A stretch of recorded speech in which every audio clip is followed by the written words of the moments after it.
She dumped him for being poor.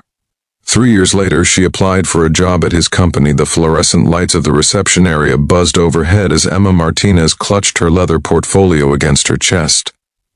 Her heels clicked nervously on the marble floor of Chen Technologies, one of the fastest-growing tech companies in the country. She'd been unemployed for 4 months, and this interview was her last hope. "Ms. Martinez? Mr. Chen will see you now." Emma's stomach dropped. Chen. It couldn't be. There were thousands of Chens in the city. It was just a coincidence. But when she walked into the corner office on the 45th floor, her worst nightmare materialized before her eyes.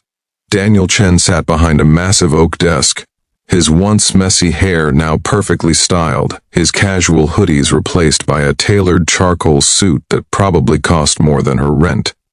The awkward, struggling programmer she'd left 3 years ago had transformed into a powerful CEO with an empire at his fingertips. Their eyes met, and time seemed to freeze. "Emma," he said quietly, his voice deeper than she remembered. "Please, sit down." Her legs felt like jelly as she lowered herself into the leather chair across from him. The irony wasn't lost on her. 3 years ago, she'd been the one in the position of power, dumping him in a coffee shop because he wasn't going anywhere. I didn't know you owned this company," she stammered, clearly. A small, humorless smile played at his lips. "Your resume is impressive. UCLA graduate, 5 years of marketing experience, fluent in 3 languages. Daniel, It's Mr. Chen in professional settings," he interrupted gently but firmly. "Let's keep this professional, shall we?" Emma nodded, feeling heat rise to her cheeks. She deserved that. "Walk me through your last position," he continued, leaning back in his chair with the same confidence she'd once found in the men she'd left him for. 3 years earlier, "You're never going to make it, Daniel," Emma had said, stirring her latte with casual cruelty. "I'm 26 years old. I can't waste my prime years waiting for your app to possibly take off someday." Daniel had looked at her with those sad brown eyes, his cheap jacket worn at the elbows, his phone with a cracked screen sitting on the table between them. "Emma, I love you. I know things are tight right now, but I'm close to a breakthrough. The investors I met last week seemed really interested. They always seem interested, and then nothing happens." She'd sighed dramatically. "Look, Marcus asked me out. Marcus with the finance job and the condo in Marina del Rey. Marcus who can actually take me to nice restaurants without checking his bank account first." "So that's it? 3 years together and you're leaving me for a guy with a nicer car?" "I'm leaving you for a future, Daniel, something you can't give me." She'd walked out of that coffee shop without looking back, blocking his number that same night. Within a week, she was dating Marcus. Within a month, she'd moved into his condo. Within a year, she'd discovered Marcus was already married with 2 kids in Orange County. The divorce, the scandal, the career setback. It had all come crashing down. And now here she was, desperate for a job, sitting across from the man she'd destroyed. "My last position ended due to company restructuring," Emma lied smoothly, leaving out the part where she'd been fired, for the drama surrounding her affair with a married executive. Daniel, Mr. Chen, nodded, jotting something on his notepad. "And why do you want to work for Chen Technologies?" "Because I'm desperate. Because no one else will hire me. Because my rent is 3 months overdue and my car got repossessed last week." "Your company has an innovative approach to software development," she said instead. "I've been following your growth, and I'm impressed by your commitment to—" "Emma." He set down his pen. "Let's drop the act. You didn't know I owned this company. You're here because you need a job, not because you admire my vision." Tears pricked at her eyes. The old Daniel would never have been this cold, this direct. She'd molded him into something harder. "You're right," she whispered. "I need this job. I've applied to 47 companies in the past 4 months. No one's hiring. My savings are gone. I'm about to lose my apartment." She met his eyes. "But I'm also really good at what I do, Daniel. I can help your company." He studied her for a long moment. "Tell me about your biggest marketing success." She did, walking him through a campaign she'd designed that had increased client engagement by 40%. Despite everything, she watched his expression shift from cold to intrigued.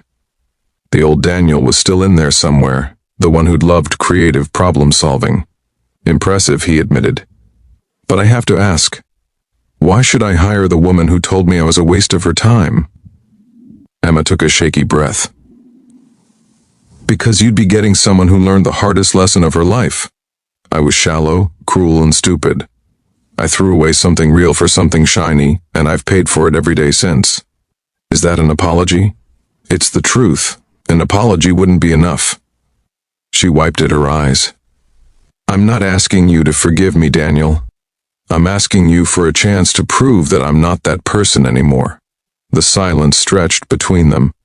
Through the floor-to-ceiling windows behind him, the city sprawled out in all its indifferent glory. The same city where they'd once shared dreams in his tiny apartment, eating ramen and talking about the future. The position is Junior Marketing Associate, Daniel said finally. Starting salary is $55,000. You'd be working under Sarah Kim, our marketing director. Standard benefits, 2 weeks vacation. Probationary period of 90 days. Emma's heart leaped. You're offering me the job? I'm offering you an interview with Sarah. If she thinks you're a good fit, then yes, the job is yours. He stood, signaling the end of their meeting. But Emma, let me be clear. I'm doing this because your qualifications match what we need, not because of our history. In fact, because of our history, I'll be watching your performance very carefully. Any drama, any problems, and you're out. Understood? Understood. She stood on shaking legs. Thank you, Daniel. I mean, Mr. Chen, you won't regret this. I hope not, he said quietly.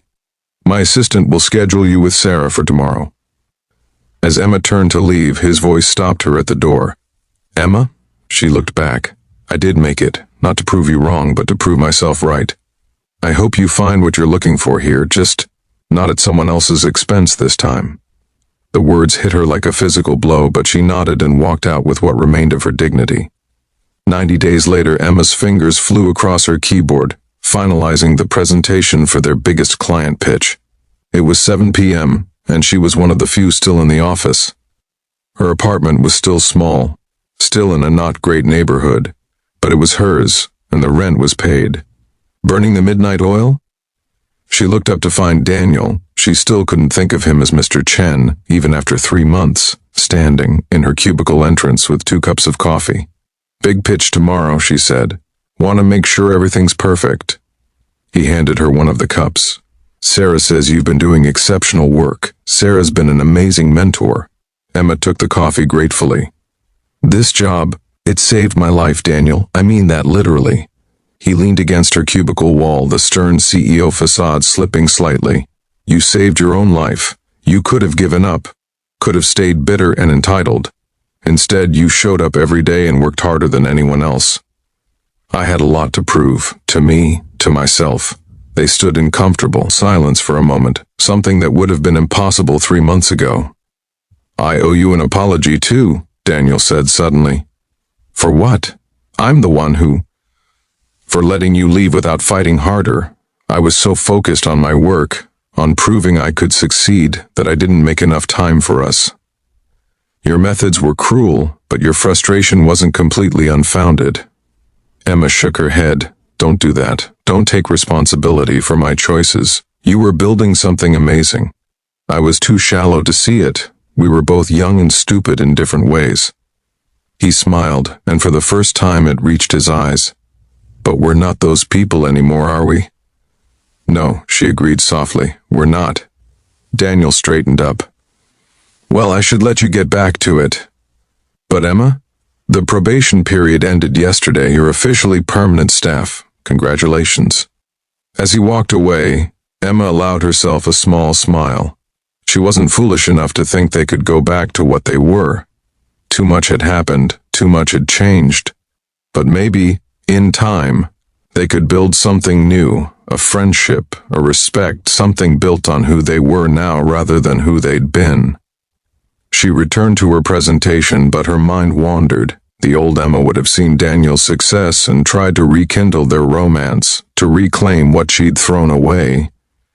The new Emma understood that some doors, once closed, were meant to stay that way. But she also understood that endings could become beginnings if you were brave enough to earn them. As the city lights flickered on outside her window, Emma Martinez finished her coffee and got back to work, building a future she could finally be proud of. One honest day at a time. 6 months later, epilogue. The company holiday party was in full swing when Emma found Daniel on the balcony, looking out at the city. "Hiding from your own party?" she teased. "Just needed some air." He smiled. "Congratulations on the promotion, by the way. Senior marketing associate suits you. Thanks to you. Thanks to your work." He turned to face her. "Emma, can I ask you something?" "Of course. Are you happy?" "Really happy, not just surviving?" She considered the question seriously. "Yes. For the first time in years, I actually am. I have a job I love, colleagues I respect, work that matters. I'm even seeing someone, nothing serious, just healthy, equal. I'm glad." And he meant it. "What about you?" she asked. "The brilliant CEO who has everything. Are you happy?" Daniel laughed. "Getting there, building this company taught me that success isn't about proving people wrong. It's about proving yourself right." Wise words from a wise man. "Well, I learned from my mistakes too." He raised his champagne glass. "To second chances?" Emma clinked her glass against his. "To becoming people worthy of them." They stood together in comfortable silence, two people who'd hurt each other and grown from it, watching the city lights sparkle like promises of possibility. Some love stories end in reconciliation. Others end in growth. And sometimes the most powerful ending is learning that you can forgive without forgetting, move forward without looking back, and build something better from the ashes of what was broken. This was one of those stories.